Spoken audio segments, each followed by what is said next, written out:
Some men snap. They flip tables, raise their voices, make scenes that end up on somebody's phone and eventually on the internet for strangers to dissect over breakfast. I am not that man.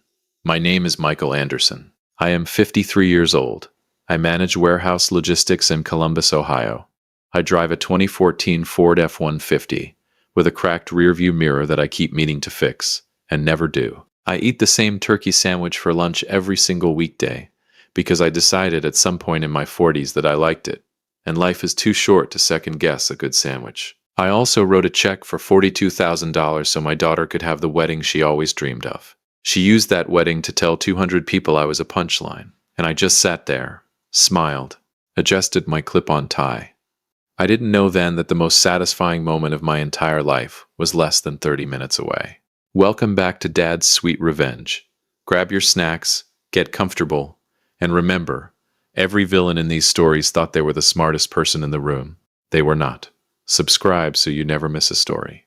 Sophia, my daughter, 26 years old, sharp as broken glass and twice as dangerous, got engaged to Ethan Carter on a Thursday evening in November.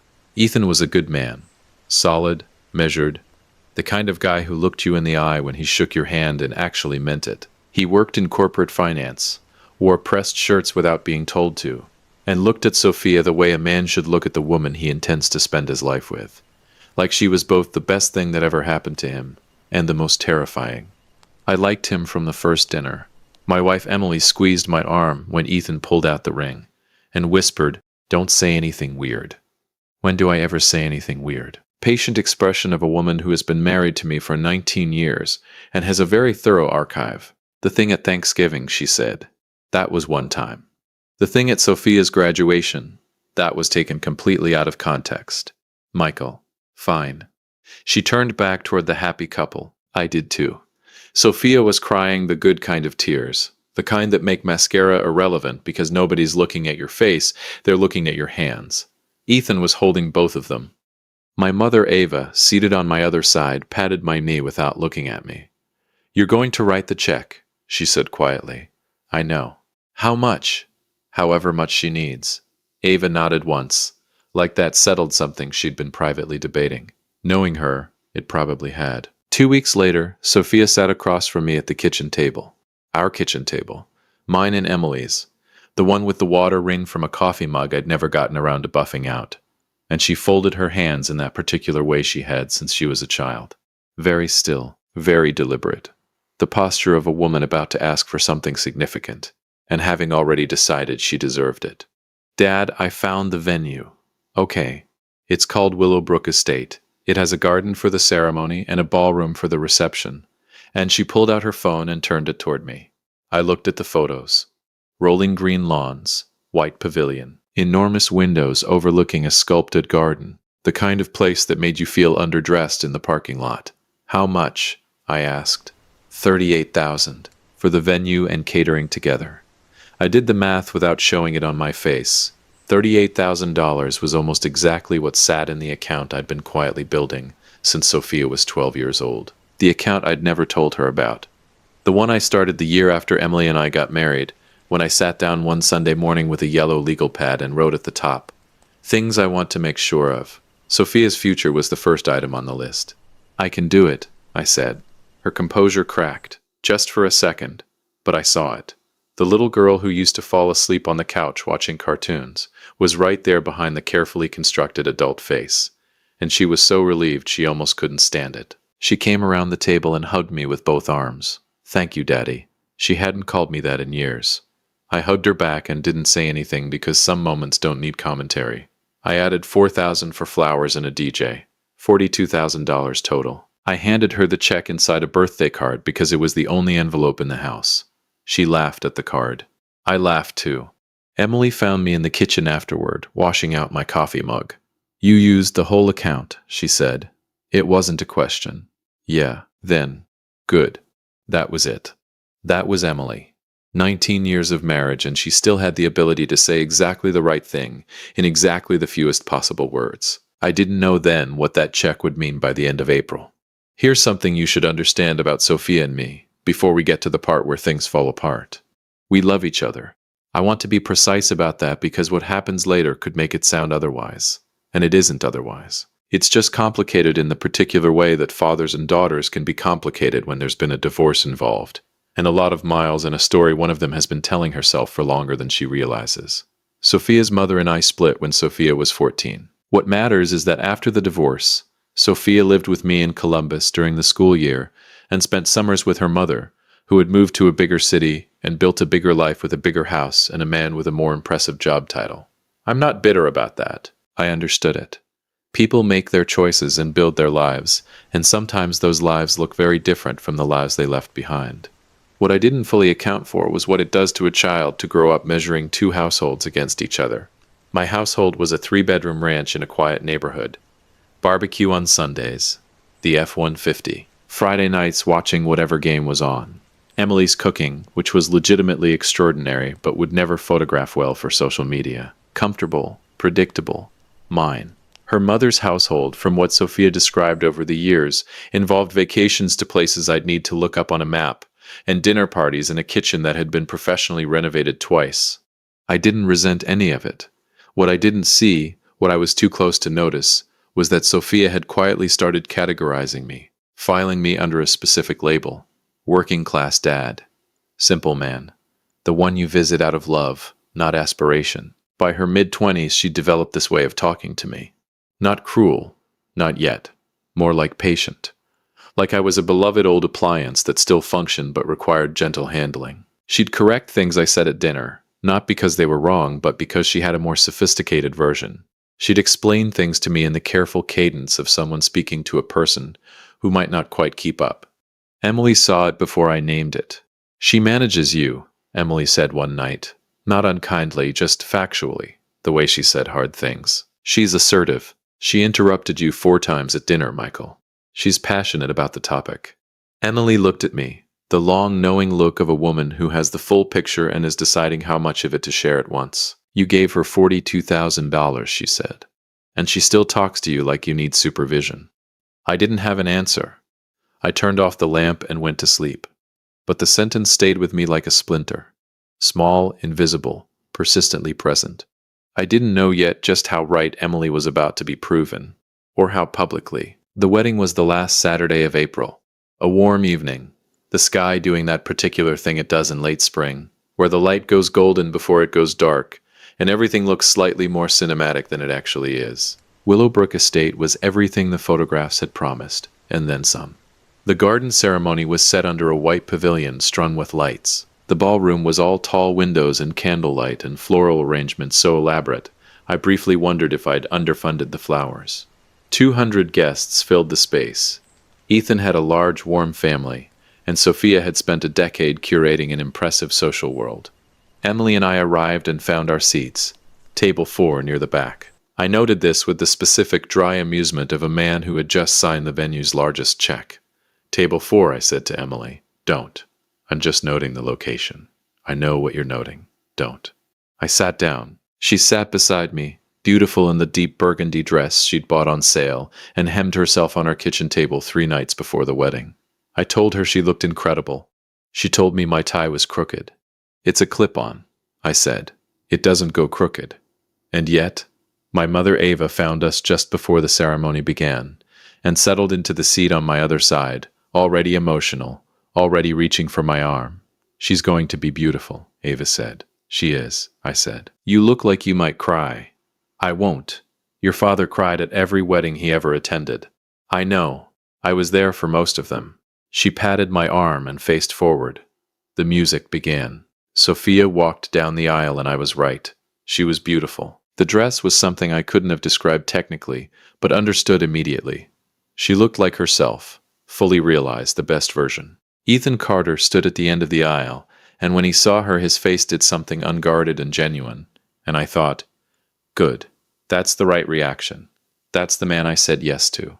He cried during the vows, the good kind of crying, the kind that makes you respect a man rather than worry about him. I did not cry. I had decided I wouldn't, and I have very good discipline about the things I decide. The reception opened at 6. The ballroom filled fast. Dinner was served at 7. Prime rib and salmon, both excellent. I had the prime rib. Emily had the salmon. My mother Ava had both, which I respected enormously. At table 3, directly beside us, sat Mr. Thompson, Ethan's direct supervisor at Meridian Capital. He was mid-50s, silver-haired, the kind of man whose watch told you his tax bracket before he said a word. He arrived with quiet authority, and settled in with the ease of someone accustomed to being the most significant person in most rooms. I noticed him. I did not think much about him. Not yet. I didn't know what he was carrying. The toasts began around 8. Ethan's best man went first. Energetic, slightly nervous, 3 inside jokes that landed for about 8 people and a toast that landed for everyone. Fine. Good. Normal wedding material. Then Jessica stood up. Jessica was Sophia's closest friend. They'd known each other since college, the kind of friendship forged in shared hardship and late nights that outlasts almost everything. She was funny and warm and told a story about Sophia that made the whole room laugh and then got quiet in just the right way. She raised her glass and meant it. Then Sophia stood up. I want to say I felt something shift, some animal instinct, some cold forewarning. But honestly, I didn't. I was just a father watching his daughter pick up a microphone at her own wedding, and I was proud, and I thought, this is the moment I'll remember most. I was right about that, just not for the reason I expected. I want to talk about family, Sophia began. Her voice was clear and confident. She'd always been a composed speaker. Even as a kid, she'd never been rattled by an audience. Because family is complicated, isn't it? Warm laughter, knowing nods. I grew up between 2 worlds. She smiled out at the room. My mother gave me ambition. She showed me what it meant to want more, to reach further, to refuse to accept the ceiling you were handed. Appreciative murmurs. I was still smiling, still proud. And then there was my dad. She looked at me. My dad is a warehouse manager. He drives a truck that's older than some of the people in this room. Light laughter. I kept smiling. He wore a clip-on tie to my wedding. Louder laughter. I glanced down. Guilty as charged. I'd never learned the real kind and had reached a point in my 40s where I decided this was a character trait rather than a deficiency. Growing up, my dad's idea of a big vacation was a long weekend at a state park. His idea of fine dining was a chain restaurant where they bring you bread before the meal. She paused, letting the chuckles build. He's a simple man. A very, very simple man. Something changed in Emily's hand on the table beside mine. Her fingers found my wrist. I kept the smile. Because I was certain, I knew where this was going. The self-deprecating setup was just the runway. Any moment now she'd pull the pivot. But this simple man was always there. But this simple man showed me what really mattered. That was the template. That was the move. Sophia didn't make the move. I've had to come to terms with my roots, she continued pleasantly. We don't choose where we come from. We don't choose our circumstances. We only choose what we do with them. She smiled at Ethan with a warmth that was entirely genuine. And I am so grateful to be building something new, something better. She raised her glass. To Ethan's family, who showed me what ambition looks like when it's inherited. To Jessica, for 11 years of friendship that made me who I am. And to everyone in this room who helped make today possible. She did not say my name. She did not mention the check. The room applauded, and a few people near us did the quick, uncomfortable glance. The one people do when they've witnessed something slightly cruel and can't process it fast enough to respond. I saw it at the table to the right. I saw it in the careful stillness of my mother Ava beside me. Emily's hand was a vice around my wrist. I took a sip of water. I was not going to flip a table. I was not going to stand up and announce to 200 people that I had written a $42,000 check and received a punchline in return. I was not going to cry, or shout, or make my daughter's wedding the night her father made a scene. I just sat there, smiled, adjusted my clip-on tie, and I did not notice, not yet, that Mr. Thompson at table 3 had gone completely, unnervingly still. Here is what I have learned about quiet people over 53 years. The world underestimates them systematically and pays for it eventually. Sophia had spent years underestimating me. What she hadn't accounted for was that the room contained a man who knew something the rest of them didn't. A man who had been sitting 12 inches to my left all evening, eating his prime rib, carrying 11 years of information like a card in his breast pocket, waiting, without even knowing he was waiting, for the moment to play it. Mr. Thompson set down his wine glass. He leaned slightly toward the woman beside him and said something quiet. She looked at him with wide eyes and nodded once. Then he pushed back his chair and stood up. He was unhurried, completely, almost unsettlingly calm, the way men are calm when they have nothing to prove and have simply decided something needs to be said. He walked to the front of the room. The DJ, confused, handed him the microphone without being asked. "I apologize for the interruption," Thompson said. The room quieted immediately. There was something in his voice that made rooms do that. "My name is Thompson. I'm Ethan's direct supervisor at Meridian Capital, and I've had the genuine pleasure of watching this young man build a career worth watching." He nodded once at Ethan, who looked simultaneously grateful and bewildered. "But I'm not standing up here to talk about Ethan." A pause, long enough to matter. "I'm standing up here because I heard a name tonight that I was not expecting to hear, and I've sat with it for about 20 minutes, and I've decided I cannot in good conscience stay in my seat."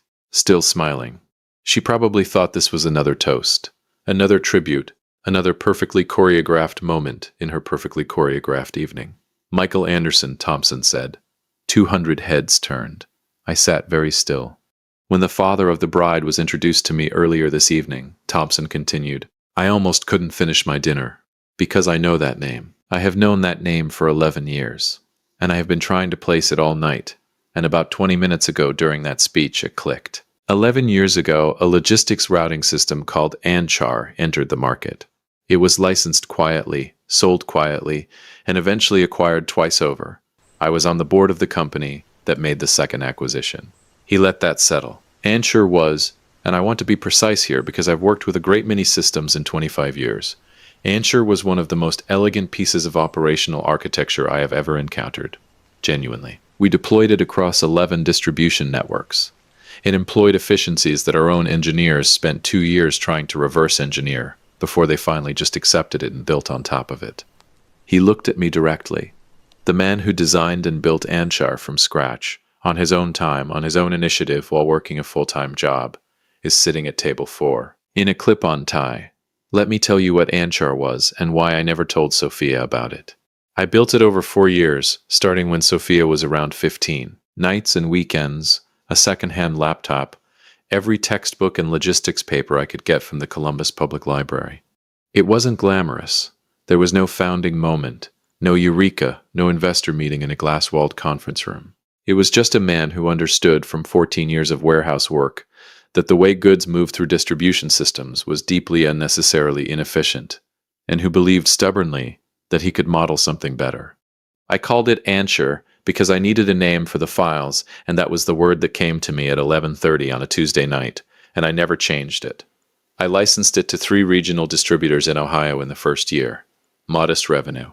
The system worked. Word got to the right people. In year 3, a Pittsburgh logistics firm bought the licensing rights outright. I made enough to pay off my house and fund the account I'd eventually use for Sophia's wedding. In year 4, the full intellectual property, Anchor itself, every component, was acquired by a national supply chain company. I signed the paperwork on a Wednesday morning and drove to a chain restaurant afterward, because I felt like celebrating in exactly the way I felt like celebrating, and nobody else was involved. Then, I went back to the warehouse on Monday. I never told Sophia. I have thought carefully about why, and the honest answer has a few layers. One layer is that the money was just money. It didn't change who I was, and I'd already decided who I was. A simpler layer is that I was a father raising a teenager, and announcing a business deal felt like exactly the wrong energy for that season of our lives. But the deepest, truest layer, the one I admitted to myself only much later, was that I was afraid. Not of her dismissing it, of her reducing it, of watching her absorb the information and file it under the wrong heading. I didn't want Anchor to become evidence in a case she was building about who I should have been. I wanted it to stay mine. So it stayed mine. What I did not know, what I had absolutely no way of knowing, was that Anchor had been acquired a second time, 3 years after my sale. That it had been scaled, developed, and integrated into a national logistics framework. That it was now a foundational component of systems used by Meridian Capital's portfolio companies. That the man sitting 12 inches to my left had been on the board of the company that made that second acquisition. That he knew exactly what it was. That he knew exactly who had built it. The man who built Anchor, Thompson continued, his voice steady and precise, did not build it in a university lab or a funded startup. He built it in his spare time while managing a warehouse by day. He licensed it without a press release. And then, Thompson paused, and something shifted in his expression, something that looked almost like genuine admiration. He went back to work on Monday morning like none of it had happened. A sound moved through the room, not laughter, something quieter and more complicated. "I have spent 25 years in finance and investment," Thompson said. "I have met builders who required an audience for every brick they laid. I have met men who needed the credit more than they needed the result." He looked at me steadily. "Michael Anderson is not that man." Landing like stones. He built something real. He used what it earned to give his daughter this wedding. And then he sat at table 4 and smiled while she called him simple. The room went absolutely still. I was looking at the tablecloth. I made myself look up. "I want to say one thing directly to Michael Anderson." Thompson's voice had not risen once. He was not performing. He was just saying what he had decided needed to be said. "Sir, Ansher employed efficiencies that improved supply chains serving hundreds of thousands of people. The work you did mattered. Enormously. And the fact that you never needed anyone in this room to know about it." He stopped, looked around the room slowly, then back at me. "That is not what a simple man does," he said. "That is what an extraordinary one does." He set the microphone down. The room erupted. The applause started at the back and rolled forward like a slow tide. My mother Ava made a sound beside me, something between a sob and a war cry, the noise of a woman who has always known the full picture and has just watched the rest of the world catch up. Emily didn't say anything. She just pressed her forehead briefly against my shoulder and stayed there for a moment. I could feel her shaking, not crying, laughing. The deep, quiet laughter of a woman who has been right for a very long time and is finally completely, publicly vindicated. I looked at Sophia. She was not applauding. She was sitting at the head table with her champagne glass still halfway to her lips, frozen there, the color draining from her face in a slow and visible tide. The posture of a woman doing rapid, unwilling mathematics. The clip-on tie, the state park vacations, the chain restaurant celebrations, the F-150 with the cracked mirror, the $42,000 check. Ansher. Ethan leaned toward her and said something quietly. She didn't respond. She was still running the numbers, and the numbers were dismantling everything she'd spent years building. Ethan caught my eye across the room. He looked devastated, not for himself, but for what he'd just watched his wife do to her father in public. He mouthed something. I was fairly sure it was "I'm so sorry." I gave him a small nod. He wasn't the problem. He never had been. People stopped by the table. Strangers. Faces I'd never seen. Pumping my hand, saying things I received with as much grace as I could manage. Thompson himself came over, brief and genuine, and we shook hands. He told me the work had mattered. I told him I appreciated it more than I could easily express, which was the exact and complete truth. Jessica caught my eye from across the room. She held my gaze for a long moment, the look of a woman who loved Sophia deeply, had watched this coming from further away than anyone realized, and didn't know what to do with either of those things. She gave me a small, pained nod. I nodded back. About 15 minutes after Thompson sat down, Sophia appeared at my elbow. I looked up, and there she was. The composure she'd spent 26 years perfecting had finally cracked. Not dramatically. Sophia didn't do dramatic unless she planned it. But the cracks were there. 2 real tears had made it down her face before she could manage them. Her hands were clasped in front of her, the way they'd been at the kitchen table when she asked for the check. Composed. Deliberate. But this time, afraid. "Dad," she said. Her voice was small. I hadn't heard it that small since she was a child. I looked at her. I didn't say anything. "I didn't know about Angkor," she said. "I swear to you, I didn't know. I know you didn't. Why didn't you tell me?" I was alone at the table, and I took a slow breath, and I looked at my daughter the way you look at something you've been carrying for a long time and have finally decided to set down. "Because it was mine," I said, "and I didn't need you to validate it." She flinched, just slightly. "Dad, I'm so sorry. I thought I was being funny. I genuinely thought." "Sophia." My voice was level, quiet, the way it gets when I mean every word. "You stood at a microphone at a wedding I paid for, in a venue I paid for, wearing flowers I paid for, in front of 200 people, and you used that moment to tell them I was simple." I paused. "You didn't do that by accident. You did it because somewhere you have always believed it. Tonight you just finally said it out loud." Her jaw tightened. Another tear broke free. That's not fair. You called me simple in front of my coworkers, in front of your grandmother. I glanced toward where Ava was sitting, still dabbing her eyes. In front of my wife. I know. I know what I did. That's why I'm standing here. You're standing here, I said, because a man at the next table happened to know something about me that changed the room's opinion. If Thompson hadn't stood up, if Anchor had stayed quiet the way I kept it, you'd have gone to bed tonight proud of that speech. The truth of it hit her face like a cold wind. I watched her want to deny it and find she couldn't. I'm sorry, she said again. And this time it was smaller, more real. The apology of someone who has just looked at themselves clearly and doesn't like what they found. I know you are, I said. Can you forgive me? And there it was, the question. The one she'd come over here to get answered. The resolution she needed so she could close this chapter and move forward into her shiny new life with her conscience settled. I looked at my daughter for a long moment, at the dress I'd paid for, at the venue visible through the ballroom windows, at the tears that had only arrived once the room turned. No, I said. The word landed quietly. No heat, no raised voice. Just a door, closing. She blinked. What? Not tonight, I said. Maybe not for a long time. I picked up my water glass and held it without drinking. Forgiveness isn't something you get because you ask for it at the right moment, Sophia. It's something that gets built back slowly, over time, through different choices. I set the glass down. You haven't made any different choices yet. You've only just found out that being cruel to me had witnesses who knew better. The color that had drained from her face didn't come back. Dad, I love you, I said. That's true, and it doesn't stop being true. But love and forgiveness are two different things, and you don't get to decide the timeline on the second one just because you're ready to move on. I straightened my clip-on tie. Enjoy the rest of your wedding, sweetheart, I said. Ethan's a good man. Be good to him. And I walked away from the table. Thompson caught me near the exit, just inside the lobby, while Emily went ahead to get her wrap from the coat check. He extended his hand. I shook it. I hope that wasn't overstepping, he said. You mean publicly revealing my career history to 200 people at my daughter's wedding? He held my gaze, unsure. It wasn't, I said. Thank you. I mean that. He nodded, visibly relieved. Answer deserved to be said out loud at least once. I've owed that to the work for 11 years. How did you even remember the name? Because it was that good, he said simply. You don't forget architecture that clean.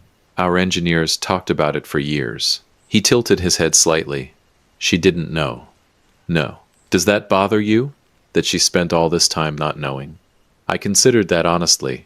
It would have bothered me more if she'd known and still done it, I said. Thompson was quiet for a moment. Then, what did she say when she came over? She apologized. And I told her I couldn't forgive her.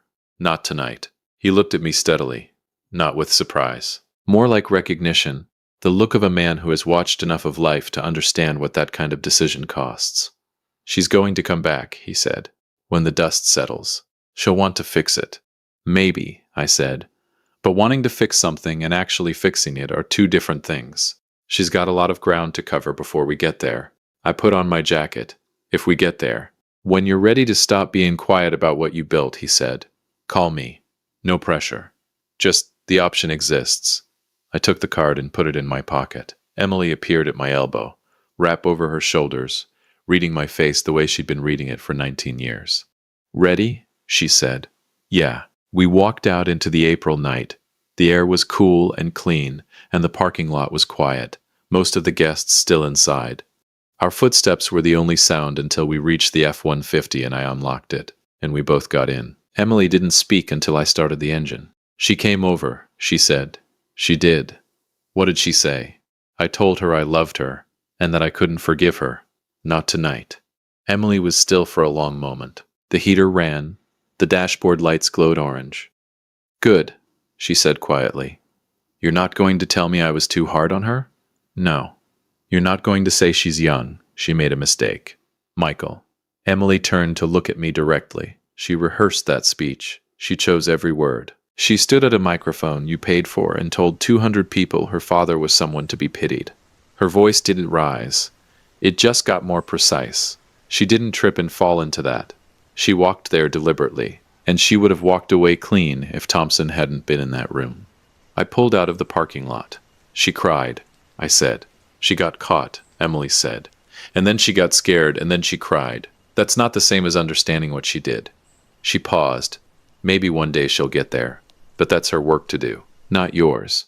The highway opened up in front of us, the city lights orange on either side, the road long and familiar, and mine. I drove in silence for a while, the F-150 running steady the way it always did, reliable in the particular way of things that have never once pretended to be something they aren't. I thought about a second-hand laptop and a public library, about $42,000 in a birthday card envelope, about a speech delivered with a pleasant smile to a room full of people who laughed at the right moments. I thought about the look on Sophia's face when I said no. Not anger, not satisfaction, just the particular quiet of a man who has finally, completely, put something down. Some weights, I thought, you carry because you love the person, and some weights you set down for exactly the same reason. Sophia called on a Tuesday morning in October. I was at my desk. The coffee was bad. The morning was quiet. I looked at the name on my phone for a long moment.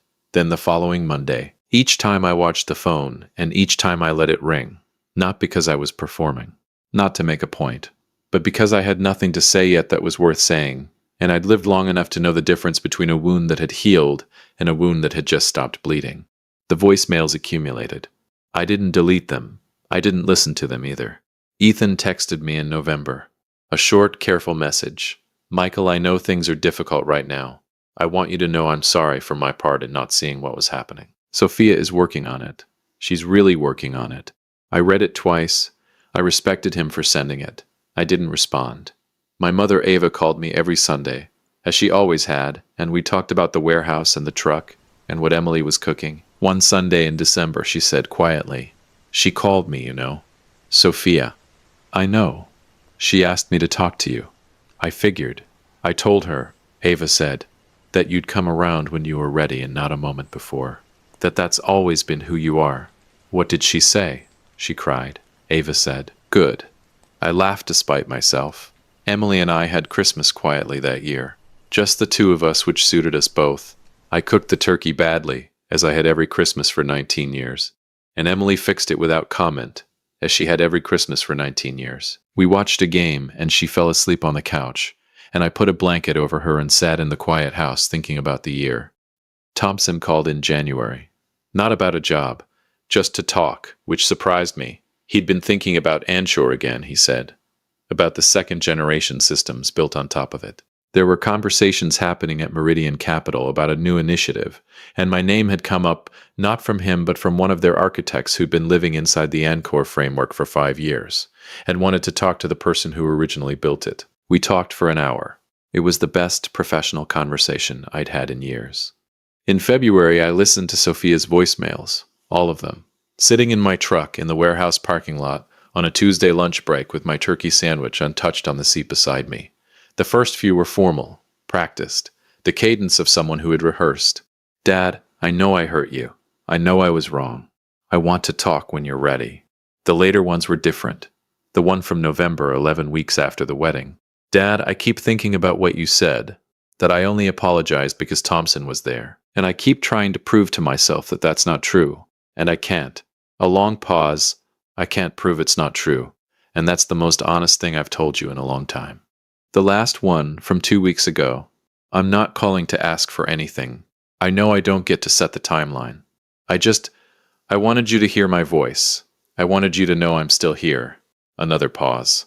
The sound of someone gathering themselves. I understand if the answer is still no. I just needed you to know that I understand why. I sat with that for a long time. Then I put the truck in gear, drove back into the lot, and went back to work. I didn't call her back. Not yet. Maybe not for a while. Maybe not ever. I genuinely didn't know. What I knew was that forgiveness, real forgiveness, wasn't something I was going to manufacture to make someone else comfortable. It would come when it came, if it came, on its own timetable and no one else's. Until then, I had my warehouse, my turkey sandwich. My wife, who was right about most things and had the patience of a woman who had long ago decided I was worth the trouble. I had my truck, which started every morning without complaint, and never once pretended to be something it wasn't. And I had Anchor, still out there, humming quietly inside 11 distribution networks, doing what it was built to do, not asking for anyone's recognition. Just like its builder. Some men flip tables when they've been wronged. I just close the ledger and go back to work. If you like this story, join our community by hitting that like button and subscribing for more real, raw, and family-centered stories.